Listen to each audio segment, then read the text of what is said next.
जरा सोचो, अगर तुम्हें एक खजाने का नक्शा मिले जो कि एक ऐसी जगह छुपा है जिसे 5000 साल से कोई नहीं ढूंढ पाया। कुछ ऐसा ही होता है इन लोगों के साथ। कहानी की शुरुआत में बे नाम का एक आदमी एक नकाबपोश लड़की का पीछा कर रहा था। एक अनजान शक्ति उसे उस लड़की की ओर खींच रही थी। वो नकाब के अलावा अपने सारे कपड़े उतार कर झील में कूद गई। बे ने भी उसका पीछा किया। दूसरे छोर पर पहुंचकर वो दोनों एक दूसरे के सामने आए, लेकिन इससे पहले कि वो लड़की कुछ बोल पाती, आसमान से बिजली सीधा उसके कंधे पर गिरी। बे को न जाने कैसे अचानक से पता चल गया कि लड़की का नाम शर्ली है। लड़की के नीचे की जमीन उसे अंदर खींचने लगी। बे ने उसे बचाने की बहुत कोशिश की, लेकिन धरती ने उसे पूरा निगल लिया।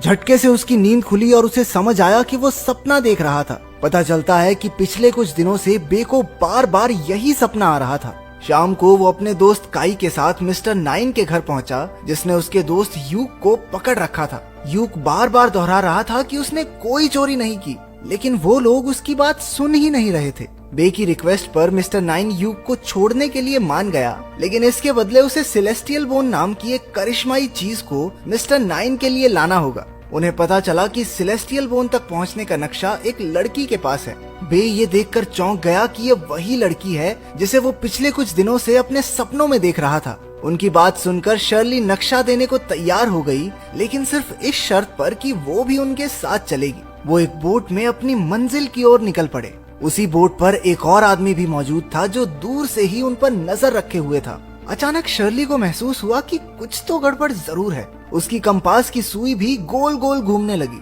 तभी उनकी बोट बहुत तेजी से हिली, मानो किसी बहुत बड़ी चीज से टक्कर हो गई हो। ये बात बहुत अजीब थी क्योंकि पानी बिल्कुल शांत था। बे ने सभी यात्रियों को उनकी सुरक्षा के लिए बोट के अंदर भेज दिया। अचानक उस विशालकाय दानव ने अपनी पूरी ताकत से जहाज पर हमला किया। वो जहाज के अगले भाग को तोड़ता हुआ डेक पर पहुंचा। वो चारों अपनी पूरी ताकत से लड़ रहे थे, लेकिन उसकी चमड़ी इतनी सख्त थी कि उस पर कोई असर ही नहीं हो रहा था। यूक ने हीरो बनते हुए उस दानव की चिन पर वार किया, लेकिन उसने बड़ी आसानी से उसे दूर फेंक दिया। हीरोगिरी के चक्कर में अपने अनमोल रतन खो बैठता ये। उधर शर्ली ने दानव के चेहरे पर विस्फोटक तीर से हमला किया, जिससे वो वापस पानी में जा गिरा। बे ने उस मॉन्स्टर को कैद करने का प्लान बनाया। उन्होंने बोट से सेल क्लॉथ को उतारकर उसे जाल की तरह डेक के बीचों बीच बिछा दिया। उन्होंने उसे जाल में फंसा तो लिया, लेकिन वो इतना ताकतवर था कि उसने बोट के सारे एंकर्स उखाड़ दिए। ऐन मौके पर उस अनजान आदमी ने एंट्री मारी और अपने इलेक्ट्रिक वेपन से उस रहस्यमयी जीव को ऐसा खतरनाक झटका दिया कि वो वहाँ से दुम दबा के भाग निकला। ये आदमी डॉक्टर सन नाम का एक साइंटिस्ट है और वो भी सेलेस्टियल बोन के ही चक्कर में उनके पीछे आया था। उसने उन्हें बताया कि इस दानव को उसी चीज की सुरक्षा के लिए यहाँ छोड़ा गया था और उन्हें रास्ते में ऐसी कई और मुश्किलों का सामना करना होगा। उसकी नॉलेज से इम्प्रेस होकर उन्होंने उसे भी अपनी टीम में शामिल कर लिया। लेकिन तभी वहाँ मिस्टर नाइन की बेटी लिन भी आ धमकी। दरअसल यूक और लिन का चक्कर चल रहा था। वो लिन से मिलने के लिए घर में घुसा और गार्ड्स ने उसे चोर समझ के दबोच लिया। रास्ते पर आगे बढ़ते हुए उन्हें पहाड़ की चोटी पर एक मंदिर मिला। मंदिर की जांच के दौरान बे ने एक हिडन स्विच दबाकर छुपा हुआ रास्ता खोल दिया, जिसका इस्तेमाल करके वो सब नीचे मौजूद एक बहुत बड़ी सुरंग में पहुंचे। थोड़ा चलने पर उनके सामने एक बंद दरवाजा आया, लेकिन बे ने अपनी जबरदस्त लॉक पिकिंग स्किल्स से दरवाजा खोल दिया। उस दरवाजे के पार सब कुछ दूर दूर तक बर्फ में ढका हुआ था। क्योंकि धरती भी जमी पड़ी थी तो उस पर चलना बहुत मुश्किल हो रहा था। जब वो सीधी ढलान पर पहुंचे तो शिर्ले फिसल गई। बे भी उसे बचाने के लिए उसके पीछे कूदा। उसने अपने खंजर को जमीन में गाड़कर नीचे गिरने से खुद को रोका, लेकिन पीछे से बाकी सब फिसलते हुए आए और उन्हें भी अपने साथ खींच लिया। जब वो फिसलते हुए नीचे जा रहे थे तो बे ने देखा कि वो सब बर्फ के नुकीले टुकड़ों की ओर बढ़ रहे हैं। शर्ली ने अपने हुक को फेंककर खुद को रोकने की कोशिश की, लेकिन वो बर्फ के पिलर इतने ताकतवर नहीं थे। बे ने देखा कि उन नुकीली चट्टानों के बीच ही एक दो छोटी टनल्स भी मौजूद हैं और अगर वो अपने आप को उनकी तरफ धकेल दें तो जान बच सकती है। उसने एक बार फिर से अपने खंजर को बर्फ में गाड़कर खुद को रोका और शर्ली के साथ मिलकर बाकी सबको उन टनल्स की तरफ डिफ्लेक्ट करने लगा। कुछ देर बाद खंजर के आसपास की बर्फ टूट गई और वो दोनों तेजी से उन नुकीली बर्फ की चट्टानों की ओर बढ़ने लगे। उसने शर्ली को बचाने के लिए उसे टनल की ओर धक्का दे दिया और खुद तेजी से मौत की तरफ बढ़ने लगा। ऐन मौके पर शर्ली ने अपने ग्रैपलिंग हुक को उसके बैग में फंसाकर उसे भी टनल में खींच लिया और उसकी जान बचाई। वो अब एक दूसरी गुफा में पहुंच गए थे जहां काफी अंधेरा था। लेकिन इस बार वो अकेले नहीं थे। जल्द ही उन्हें थोड़ी मिट्टी हटाने पर एक और दरवाजा दिखा। बे ने जल्दी से उसे खोलने की कोशिश की, लेकिन तभी उन सब ने देखा कि भेड़िए जैसे दिखने वाले जानवरों ने उन्हें हर तरफ से घेर लिया था। वो समझ चुके थे कि अब उनके पास लड़ने के अलावा कोई चारा नहीं। पर ये भेड़िए जैसे दैत्य इतने ज्यादा थे कि वो सब मिलकर भी उन्हें ज्यादा देर तक नहीं रोक पाएंगे।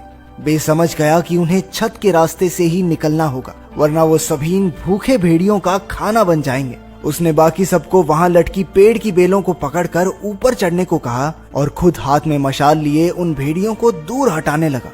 लेकिन इससे पहले कि उनमें से कोई ऊपर पहुंच पाता, वो बेल टूट गई और सभी धड़ाम से नीचे गिरे।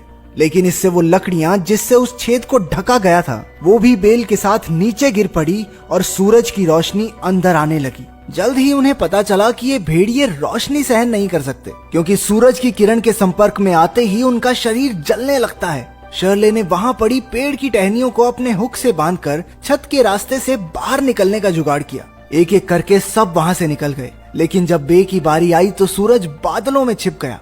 भेड़ियों ने एक के बाद एक उस पर हमला करना शुरू कर दिया। भेड़ियों के लीडर ने उस पर झपट कर बे को धरती पर गिरा लिया। इतने में सूरज के आगे से बादल हट गए और अपने दोस्तों की मदद से बे मौत को छूकर टक से बाहर आ गया। शर्ली भागकर रोते हुए उससे लिपट गई। बाद में जब वो उसके घावों पर पट्टी कर रही थी तो उसे बे के कंधे पर वही शापित निशान मिला जो उसके कंधे पर भी था। उसने सबको बताया कि सालों पहले उसके पूर्वज गलती से एक शैतान की गुफा में पहुंच गए थे। उनके आने से उस शैतान की नींद टूट गई और बहुत सारे दैत्यों ने इंसानों पर हमला बोल दिया। इसके बाद उन सभी लोगों के कंधों पर वो शापित निशान आ गया। उस बुरी शक्ति की ताकत से वो सभी लोग 50 साल के होने से पहले ही मर गए और उनके बच्चों को भी ये श्राप विरासत में मिलेगा। शर्ली के हिसाब से वो सेलेस्टियल बोन जिसे वो ढूंढ रहे हैं, वो इस निशान को उनके ऊपर से हटा सकती है। वो अगले दिन दोपहर के समय वहाँ वापस पहुँचे ताकि सूरज की किरणें अपने चरम पर हों।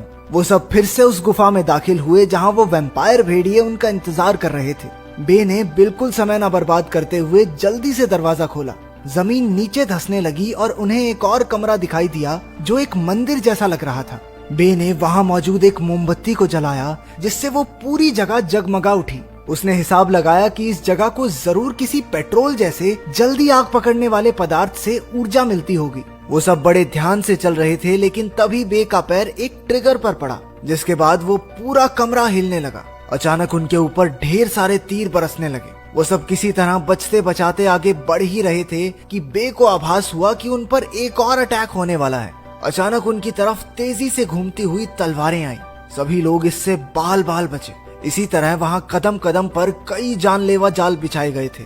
वो किसी तरह इस सब से बचते हुए हवा में तैरती उस सेलेस्टियल बोन तक पहुंचे। बे धीरे से उसकी ओर बढ़ा और उसे उठाकर अपने बैग में डाल लिया। लेकिन तभी शर्ली ने देखा कि बहुत सारी विशालकाय मकड़ियां उनकी ओर आ रही हैं। कुछ देर उनसे लड़ने के बाद बे समझ गया कि वो सिर्फ उस सेलेस्टियल बोन के पीछे हैं। उसने अपनी जान जोखिम में डालकर सभी मकड़ियों को अपने पास बुला लिया ताकि बाकी सब वहां से सही सलामत निकल सकें। शर्ली ने वहीं रुककर बे की मदद करने का फैसला लिया, जबकि बाकी सब ऊपर की तरफ गए।